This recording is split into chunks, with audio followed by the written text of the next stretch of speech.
Could Cardiff City soon be under a new ownership regime? Well, that's the current talk in the press as things stand, with Gareth Bale, of all people, the former Welsh international star who played for, of course, Tottenham Hotspur and Real Madrid in terms of his notable clubs. He is currently part of a consortium that is looking to invest into Cardiff City, which would not actually make him the first ex-Real Madrid player to invest in the South Wales side.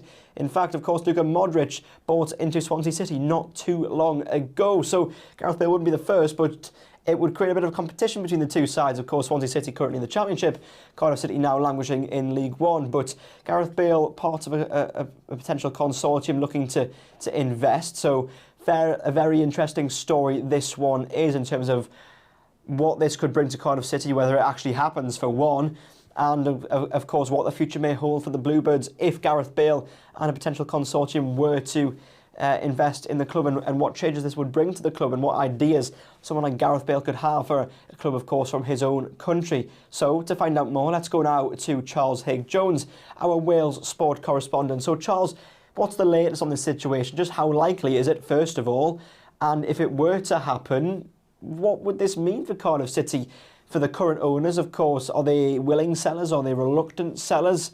And what would Gareth Bale and his consortium do if they were to come in? Of course, they're in League One at the moment under Brian Barry Murphy, looking to get things going ahead of the new season. But with this ownership group, would they create things for the better, or would it just be perhaps a similar mould to the way things currently are? What more can you tell us?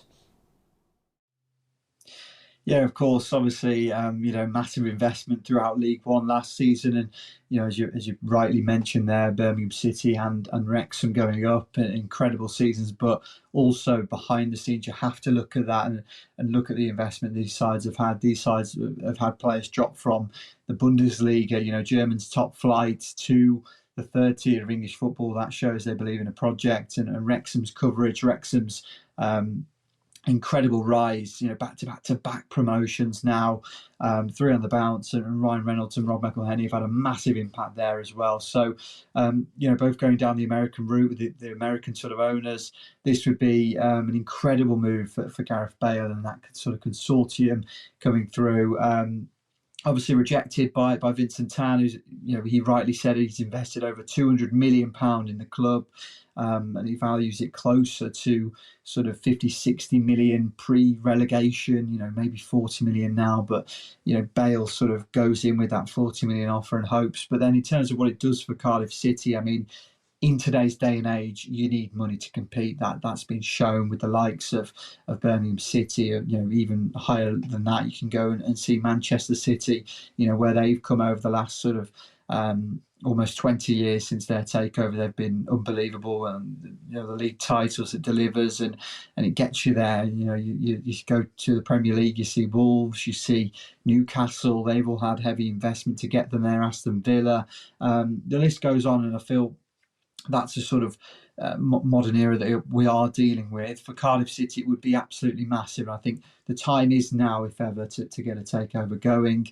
As Birmingham City did, they did it just before their relegation, but to do it in a season, in a summer window where you are going into League One and you want to come straight back up. First time of asking. You got a new manager, you got an ambitious squad, you got some fantastic young Welsh talent in there as well, and they want to get back to the global stage. They want to make sure Cardiff City have representatives, in Welsh shirts as well at the international breaks, with Craig Bellamy, a really exciting project going on there. And for Gareth Bale, local legend, probably Wales's best ever player, one of Britain's best ever football players, back to the Premier League as well. So for me, it's a no-brainer for Vincent Tan to accept the backing. Whether he does or not is yet to be confirmed. But really exciting times, and for just for them to be linked with Gareth Bale and a consortium who are happy to buy Cardiff is really positive news, and hopefully more can emerge in terms of Cardiff City and where they want to be in the future.